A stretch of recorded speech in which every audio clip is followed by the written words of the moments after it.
entire season, I'll just make my hair look like shit. As soon as I heard that, though, I was like, wait a second. So Walt's getting his hair cut, and they're gonna dye it for him because he doesn't make any secret of it. I'm not, exposing anything. I was like, I'm turning in my receipt. Yeah, I was like, yeah, we're getting reimbursed for our cuts now, man. Cut? Why not? Yeah. So $30 later, here you go. Yeah, man. Bryan Johnson. Supercut stopped giving me receipts, so I'm shit out of luck. So who has questions about comic Dude, we have a what mic questions here. could you We have a possibly mic have? here. We'll start It's hard over to see here. because there's so many lights. Hello, how are you? Hi, good. So Bryan, yesterday in line, I called you a curmudgeon. But I just wanted to say that's because I'm one too. And so, my question is, and I think all the women in the audience want to know, how do you feel about dating women with children? How do I feel about dating women with children? Do you not see? You have a very cute blind. child. Yeah. And you are a curmudgeon. So, can I be like who used to do it? What was it? One of the It's guys? Chuck Woolery. It's like, hey, we'll pay for it, Bryan. Would you take this young lady and her child out I for can't remember. a fantastic night of bowling and sex? I think it was Poison or Van Halen or one of them. Like what the guy would just like point in the audience, and then the roadies would know. Like, yes, bring her back. So whatever roadies we have.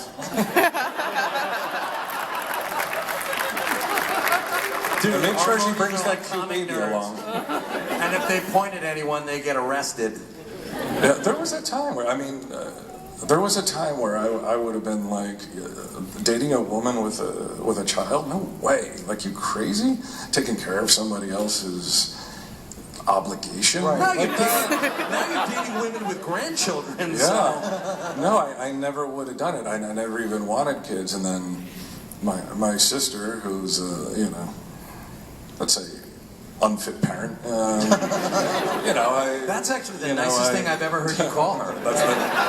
That's the nicest way I can put it.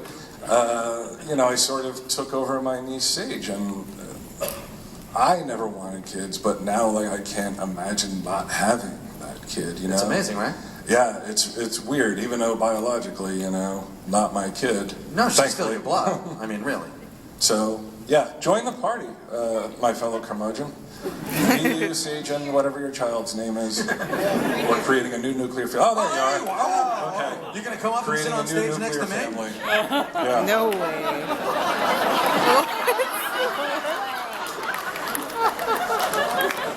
That really wasn't an invitation, but what the hell? I love it. Oh my god.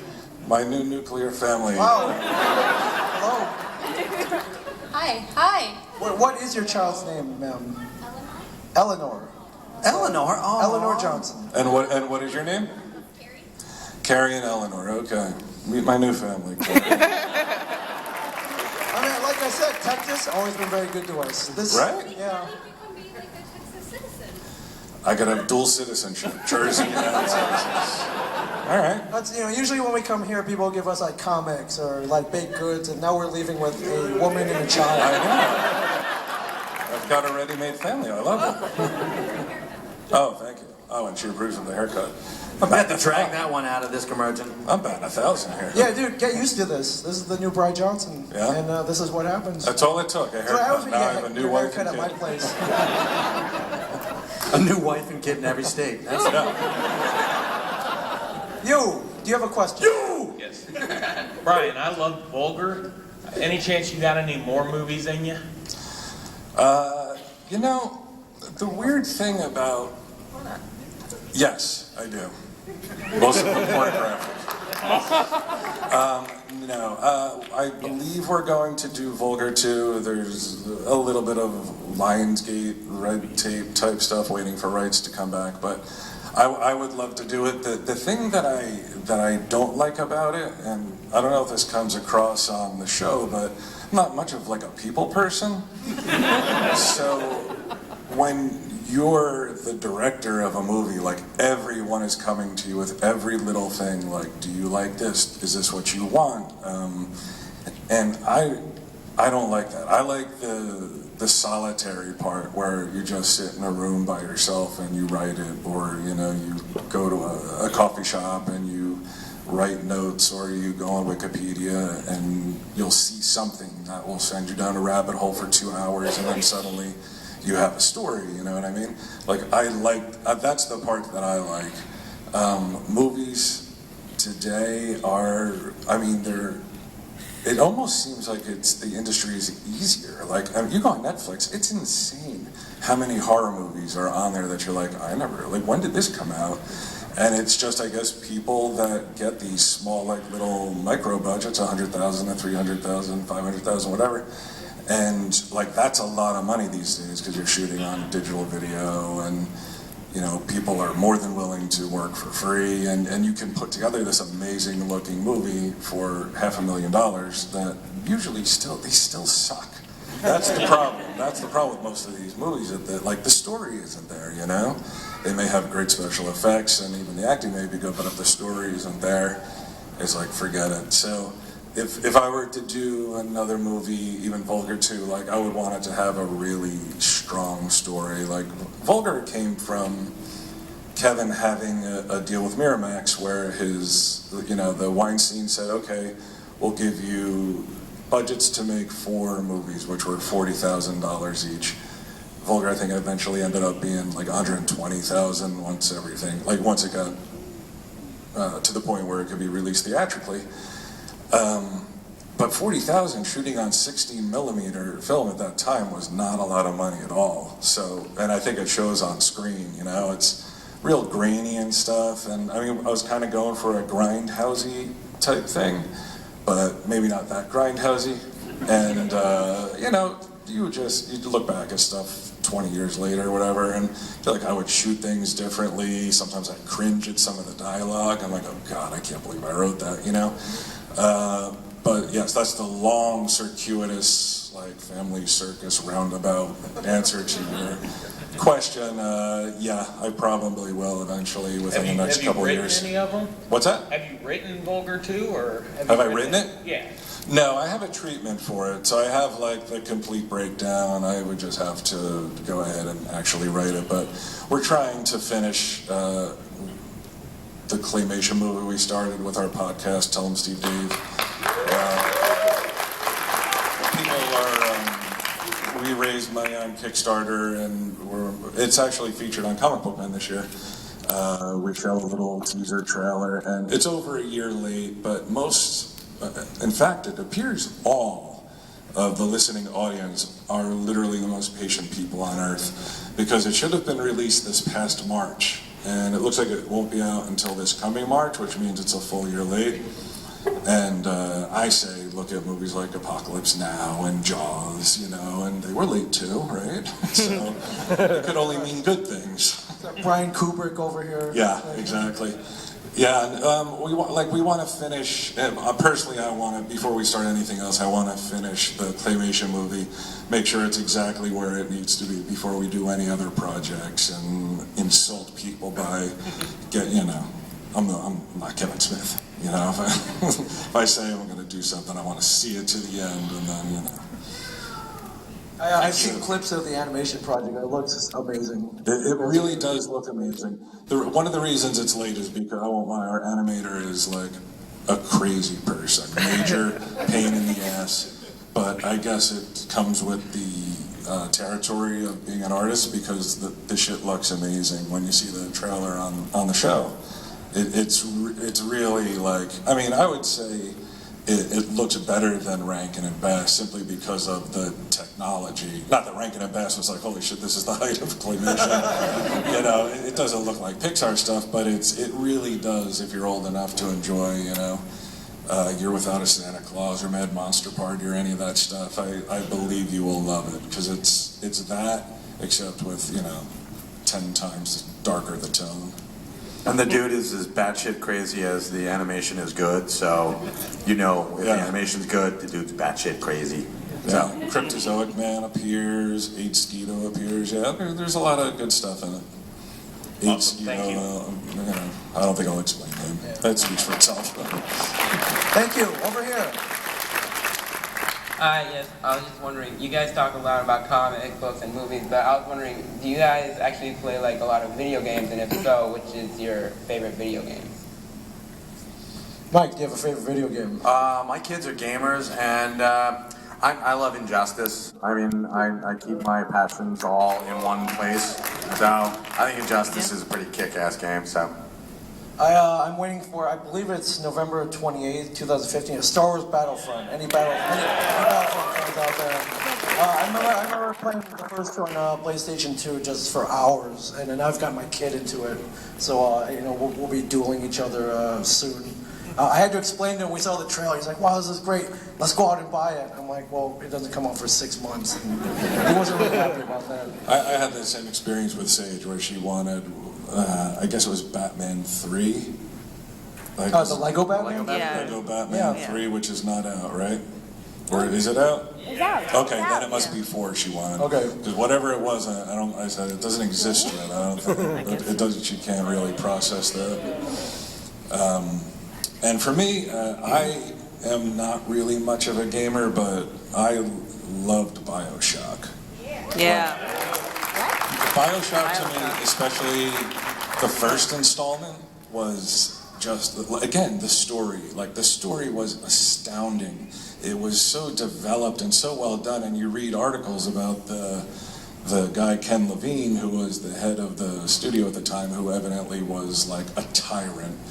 And people didn't come back for BioShock 2 because they hated him so much, because he was so nitpicky about every little thing in that game. But when you see the finished product, it's like, holy crap, this is just like off the charts amazing. And one time I had to shout my mother down because she compared Farmville to BioShock. Like, I literally was this close to digging a shallow grave for my own mother for saying that. I was like, come on, man. But yeah, BioShock would be or Dead Space. Dead Space I liked a lot too. That was a very cool game. Yeah, just FYI, last year someone won a costume contest with being the Big Daddy, and he had his wife be the little sister. It was awesome, like, huge costume. Yeah, I want to get one of those those NECA Big Daddy figures. You go on eBay and it's like the minimum. It's like $300 for a figure. I'm like, I don't know. Worth it. Yeah, that seems like a lot. next year when you start making Chumley money, that's when you're gonna get it. If only I could be Chumley money. Thank you. I read somewhere Chumley makes $25,000 an episode. That dude can't even spit out a sentence, and he's making $25,000 an episode. It really I is think crazy. that is great. Before I found that out, like Corey. we were in Florida, and somebody was like, "Yeah, you're kind of like the Chumley in Pawn Stars," and I'm like, "There's little kids here, so I won't say what I said." But after I read that, I was like, "I wish." He's an unfit mother. Yeah, I wish I was the Chumley of comic book man. Jesus, $25,000 an episode, and they do like 50 episodes a season. Yeah. They're up to like season 10, and they've got 900 episodes. Chumley, indeed. You people will watch anything. Yeah. And you proved it by sitting I know, here. by saying thank you. Over to you, sir. What do you got?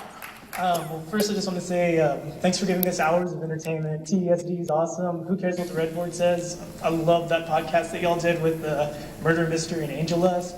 And yeah, I sell comics in school too, so yeah. Thank you. You Very better much. say that. Yeah. Well, besides the Ming hip hop album, do y'all have anything else in the works that y'all are going to talk about or willing to talk about?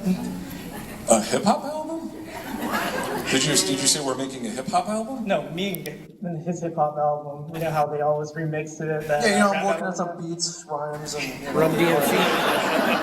Am I working on a hip hop album? No, I guess he meant us in general. What? Oh. It's so weird. Some of you may have seen. There was an episode where I got into a rap battle with DMC. Yeah. Run DMC, Darryl McDaniel, and he actually is working on an album where he's having guest rappers come in. And now every time I see him, he's like, "Yo, man, I'm gonna put you on my album, man. I'm gonna put you on my album." It's like, you saw how bad I was, right? Yeah, but he could make you sound good. You should follow up with Yeah, I him. should follow up. You really should. I mean, come on. Like, you never thought, not in a million years did you think. No. Like, that was one of those things, because in the beginning of every season, they say, what do you guys want to do?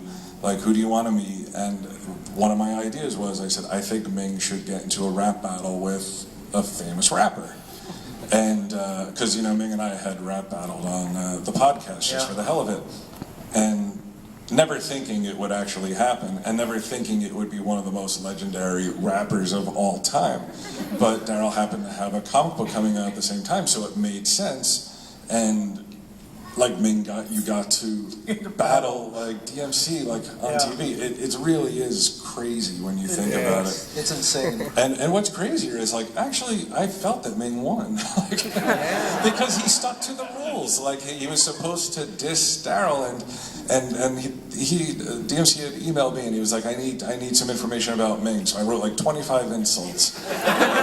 I was like, if you hit all these points, I was like, you'll destroy him, and he didn't use any of them. Do you have that list still? You should bust it out. I definitely have that list. I would love to hear. I would love to see that list. Yeah, I'll read it. Did you tell him, Steve Day fans hear that? Brian said that Ming won. Yes. Yeah. Anyone see the irony there? Just checking. I did feel that you won. Also, I think we glossed over the fact that you used the term angel lust, which, for those of you who aren't aware of it, it's a post-mortem erection. Yeah, that's angel lust. I know everybody was hating on the whole, murder mystery. I loved it, and Wait a minute, who was hating on the whole murder mystery? well, they brought it up on a podcast that people were saying that it was bad. That, they're dicks. Exactly. But I mean, just some of the projects that y'all have. Like I know, Mike, you said you had something with a son who can like travel through time or stop time or something having to do with like. Don't give that away! What's wrong with you? It's not trademarked. All right, forget you heard that. Yeah, there's one thing coming up. If you listen to the podcast, Walt plays this game called 1 True 3, where the tournament. where you say two things that are true and one thing that's false, and everyone has to guess which one you're lying about. He's put together this bracketed tournament where like 8 or 10 of us are going against each other until like only one man remains, and I hope to be that man in that contest. Dude, I've heard you do that, so no, you're not. My real name is Ming. Yeah, that comes up on the 23rd, and I wasn't aware of it, but I have surgery the 22nd. You better hope that I make it through. Yeah. Everybody, pray for Brian. Everybody, pray for Brian. Yeah. I have like this. It's really sexy. It's like a hiatal hernia where your stomach goes up into your esophagus and starts poking through the side, and and I guess what he's going to do is he's going to go in, pull my stomach out, and then you sew it up. So then, like, best case scenario is like, oh, you're normal, So that's Brian, what I'm don't hoping worry, for. you'll never be normal. Are you in pain right now? Like, is it affecting? No, you know what? It's like acid reflux. It's more likely to give you acid reflux, and twice so far. If I bend a certain way, twice it's happened. Like the muscle that connects, I guess, your esophagus to your stomach, clamped down on my stomach. And the first time I went to the hospital, and they gave me morphine because it was so painful. Yeah. And I didn't react well to morphine, and I started like pulling all the like those the electrodes IVs out, all that stuff? shit out. Yeah, because I was like, I go to the bathroom, and the security guys are looking in on me like, what are you doing? And like I just didn't have, which is crazy because I was an opiate addict. So like you would think I would have had a great reaction to it. But it turned out, morphine just wasn't my jam. It was other things. Just pill form. Pills are like, nobody should really do this, but like I never snorted them, I never huffed them, I never plugged them, up your butt. People do that. Like I've spoken to people that like they dropped a pill in the toilet, and if you've ever had this problem, that there's like you'll do nearly anything to get it. So she scooped it right out of the toilet and like before it dissolved, popped it right in her mouth. I'm like, that's pretty gross. Like, I never got to that point, thankfully, but it's, I don't know, how did we get on? I have no idea. But I did Shoving pills up your turn down pooper? I don't know, how do you get there? For my operation, he asked me if I wanted painkillers, and I said no. I was like, there's no reason to, get that shit started again. Because they're so much fun. I mean, they really are, Like, Yeah, but if it you're starts to take up all your time. Yeah, That's it took the up a whole lot of thing. my time. If you're a person who's predisposed